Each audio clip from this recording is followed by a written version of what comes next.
মাধ্যমিক ভূগোলের প্রশ্ন কাঠামো প্রাকৃতিক ভূগোল থেকে 1 নম্বরে 6টা এমসিকিউ, 1 নম্বরে 9টা এসিকিউ, 2 নম্বরে 2টো এসিকিউ আর 3 নম্বরের একটি ডেসক্রিপটিভ আর 5 নম্বরে 2টো বড় প্রশ্ন, আর 1 থেকে 3 চ্যাপ্টার অবধি। আর পরিবেশ ভূগোলে অধ্যায় 4, যেখান থেকেও এমসিকিউ এসিকিউ সব আসবে, দেখতে পাচ্ছ। আঞ্চলিক ভূগোল থেকেও আসবে, আর ম্যাপ আসবে, মানচিত্র 10 নম্বরের টোটাল।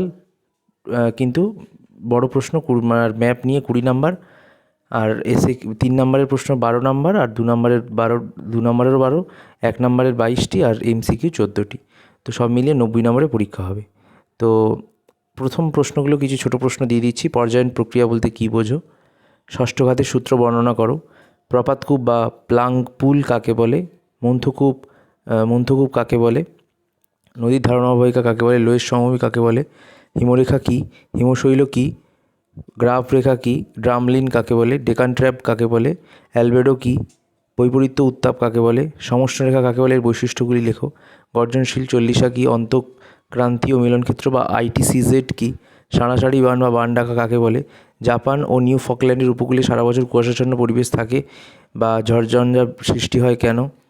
তারপর শৈবাল সাগর কাকে বলে? মগ্নচূড়া কীভাবে সৃষ্টি হয়? এর গুরুত্ব লেখো। তারপর হচ্ছে স্ক্রাবার বলতে কী বোঝো? পর নেক্সট প্রশ্ন, স্ক্রাবারের পাশাপাশি যেগুলো ভালোবার পড়বে সেটা হচ্ছে ইউট্রোফিকেশন বলতে কী বোঝো? বর্জ্য ব্যবস্থাপনার সংজ্ঞা দাও। ভরাটকরণ বা ল্যান্ডফিল কী? বিষহীন বা পরিবেশ মিত্র বর্জ্য কী? বর্জ্য বা বৈদ্যুতিন বর্জ্য বলতে কী বোঝো? তেজস্ক্রিয় বর্জ্য কাকে বলে? কম্পোস্টিং কাকে বলে? দুন বলতে কী বোঝো? মালনাদ ও ময়দান কী? বহুমুখী নদী পরিকল্পনা বলতে কী বোঝো? তারপর আশ্বিনের ঝড় কাকে বলে? পশ্চিমী ঝঞ্ঝা বলতে কী বোঝো?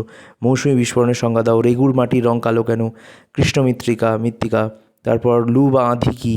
হ্যাঁ, এই প্রশ্নগুলো ভালো করে করবে। অম্লবৃষ্টি বলতে কী বোঝো? তারপর পড়বে হচ্ছে স্থিতিশীল উন্নয়ন বা ধারণযোগ্য উন্নয়ন কাকে বলে? ভারতে মহানগর কাকে বলে? টিকা সোনালী চতুর্ভুজ পড়বে। হীরক চতুর্ভুজ কাকে বলে পড়বে? অনুসারী শিল্প কাকে বলে পড়বে? কার্পাস শিল্পকে শিকড় আলগা শিল্প বলা হয় কেন? সেন্সার কাকে বলে? দূর সংবেদন কী? FCC কী? ভূবৈচিত্র্যসূচক মানচিত্র কী বা সংজ্ঞা দাও। ভূবৈচিত্র্য মানচিত্র RF এর ব্যবহার উল্লেখ করো। এবার 3 মানের কিছু প্রশ্ন দিচ্ছি, দেখো। বৈজাত প্রক্রিয়া ও সৃষ্ট ভূমিরূপ থেকে এই 3 মানের এই প্রশ্নগুলো কিন্তু স্ক্রিনশট করে নিতে পারো, ভালো করে পড়বে। বায়ুমণ্ডল থেকে বন্ধুরা এই প্রশ্নগুলো পড়বে, আর বায়ুমণ্ডল থেকে এই 2টো প্রশ্ন 3 মানের পড়বে। বর্জ্য ব্যবস্থাপনা থেকে এই 5-6টা প্রশ্ন পড়বে, খুব গুরুত্বপূর্ণ।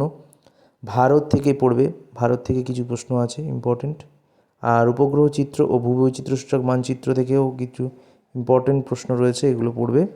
5 মার্কের কথা বলি যদি, তো 5 মার্কের চ্যাপ্টার ওয়াইজ কিন্তু আমরা 2টো করে দিয়েছি। প্রথম চ্যাপ্টার থেকে 2টো এই প্রশ্ন পড়বে। বায়ুমণ্ডল থেকে এই 4টি প্রশ্ন পড়বে। বায়ুমণ্ডল থেকে এই 2টি প্রশ্ন পড়বে।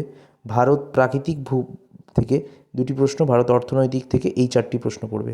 আর ম্যাপ পয়েন্টিং আসবে 10 নম্বরের। যদি পাহাড় পর্বত বলো তাহলে এইগুলো আসবে। নদ নদী এইগুলো আসবে। ভূপ্রকৃতিতে এইগুলো আসবে। আর কৃষি অঞ্চলে এইগুলো আসবে। শিল্পকেন্দ্রতে এইগুলো আসবে। বন্দরে এই 2টো আসবে। আর অন্যান্য গুরুত্বপূর্ণ এলাকা তোমাদেরকে স্ক্রিনে দেখিয়ে দিচ্ছি। তো বন্ধুরা, তোমাদেরকে বলবো যে এটা গেল তোমাদের সাজেশন, এটা গেল তো কিন্তু তোমাদের টেস্টের সাজেশান। যারা মাধ্যমিক 2025 সালের ফাইনাল সাজেশান কিনতে চাইছো তারা অবশ্যই 9038602842 এই নাম্বারে আমাদের সাথে যোগাযোগ করো। আরও একবার নাম্বারটা তোমাদেরকে কিন্তু বলে দিই, 9038602842 এই নাম্বারে। এটা হোয়াটসঅ্যাপ নাম্বার। এখানে হাই লেখো। হাই লিখে জাস্ট তোমাদের কী সাবজেক্টে সাজেশান লাগবে, ক্লাস 10-এর সব সাবজেক্টে সাজেশান কিন্তু রেডি। মাধ্যমিক 2025 সালের এখন থেকে নিয়ে টেস্টের জন্য প্রিপারেশন নিতে পারো, কিংবা ফাইনালের জন্য নিতে পারো। মাত্র 100 টাকা করে প্রতি বিষয়। আর সব সাবজেক্ট নিলে 700 টাকা হচ্ছে, সেখানে 500 টাকা কিন্তু দিয়ে দেওয়া হবে, 200 টাকা ডিসকাউন্ট করে। তাই অবশ্যই আজই যোগাযোগ করো 9038602842 এই নাম্বারে।